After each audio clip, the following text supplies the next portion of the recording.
Hello everyone, my name's Lewis and welcome back to an expert's guide to Helwyr3.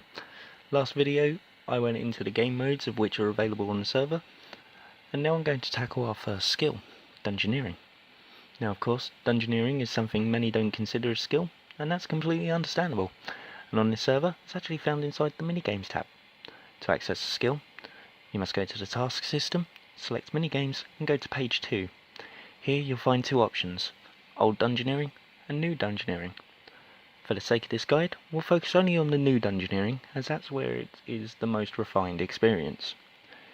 When you first come to Dungeoneering, you'll be met by a shop and a banker. This is a great place to stock up if you need to, and when you start earning your tokens, this is where you can cash them in for sweet loot. Dungeoneering is actually really worth your time on this server, as it's where you can obtain some of the best weapons in game. That being your primal gear, as well as a Sagittarian bow for the rangers, and a slightly more magical stick for the ones that prefer magic.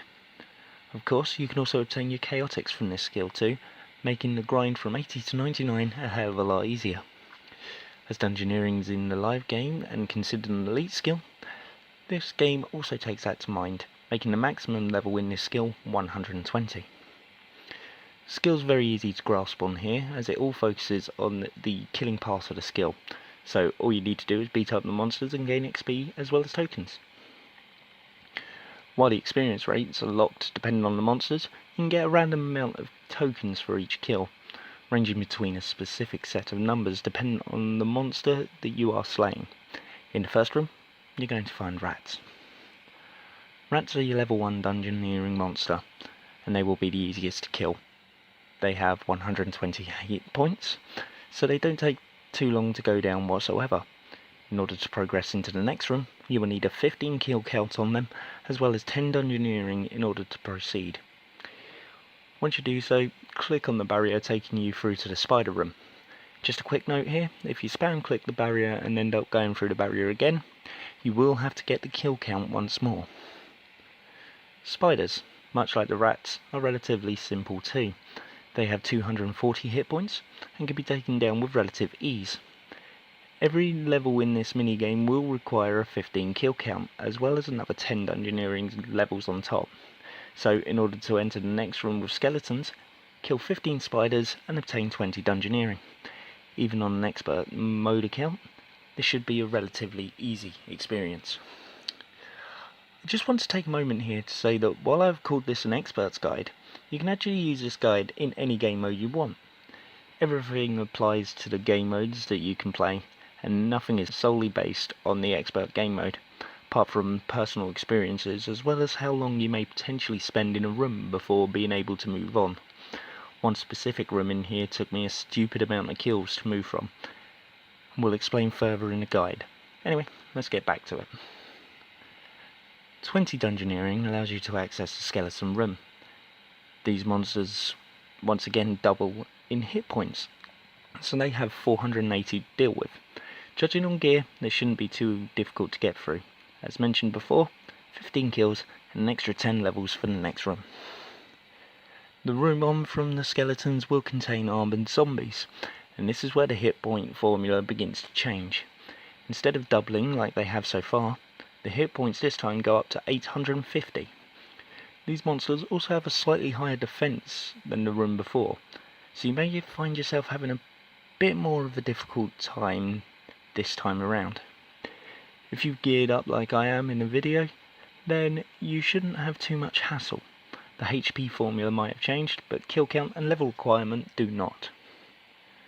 The room following the armoured zombies, you get ghosts, and I generally found this room a lot easier than the zombies the first time round.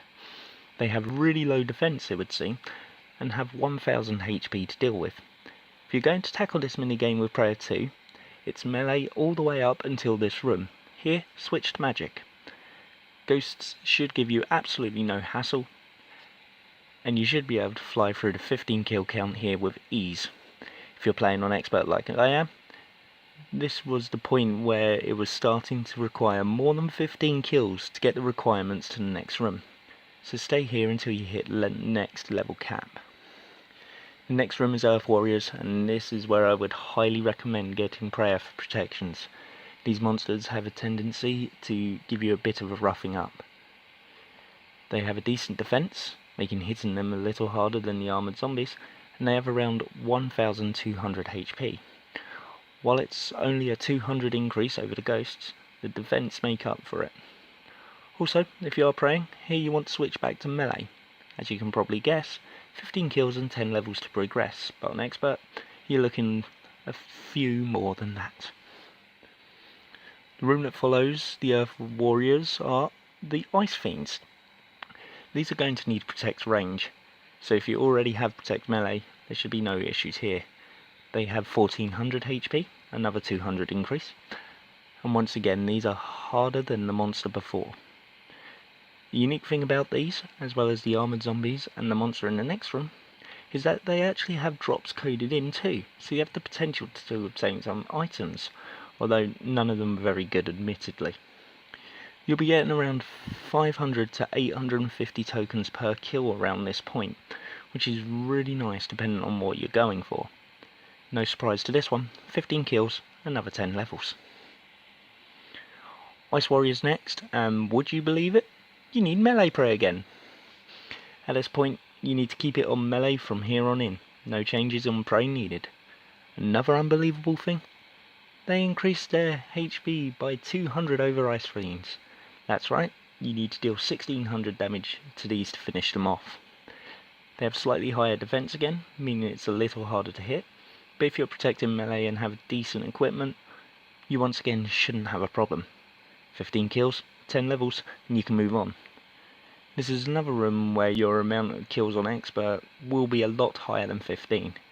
In fact, you may even be looking at a minimum of 10 times that amount. This is where the real grind begins. The penultimate room, Ice Elementals. These monsters have 1800 HP and are relatively easy to beat, which comes to a surprise when it comes to Dungeoneering. These guys won't offer too much of a challenge. Once again, 15 kills and another 10 levels to access the last room. Earlier, I mentioned that one room took significantly longer than any other I'd spent time in. This is the one. I ended up getting around 475 kills here before being able to move into the final room. 475 kills between level 80s and 90s. At this point, I was getting sick of Dungeoneering. I wanted to stop completely. But in the end, I decided to continue on. The final room, 90 Dungeoneering requirement, and the best room in Dungeoneering. In here, you have a choice of two monsters.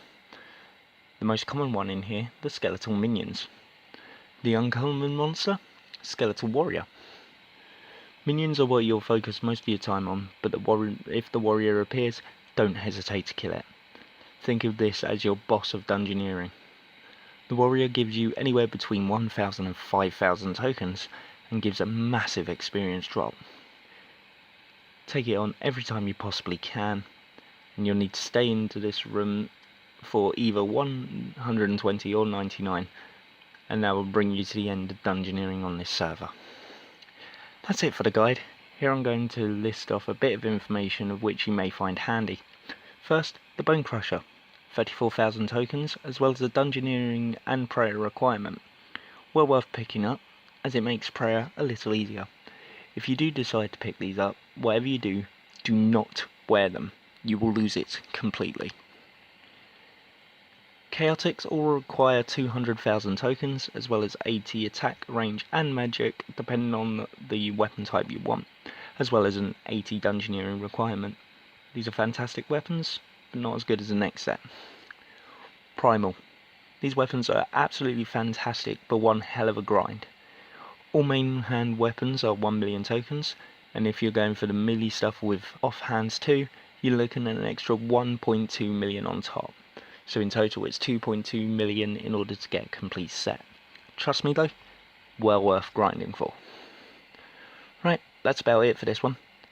As you can tell, this part had a lot more information to get in, and was written over a couple of hours as I played. I didn't mention in the first video, but the last room of Dungeoneering is where I was hanging out, and the chances are the whole video has been in there again because lazy editing. I also didn't mention, but I'm part of the support team on this server as well. So if there's anything else you want me to help you with if you join, don't hesitate to ask me, whether I'm writing a script or just playing the game. If you need my help, I'm more than happy to give it to you. Once again, my name is Lewis, and I just want to give a shout out to a player called Lumi. Without him, my time writing this script would have been a long and boring grind. This is Lewis, logging out.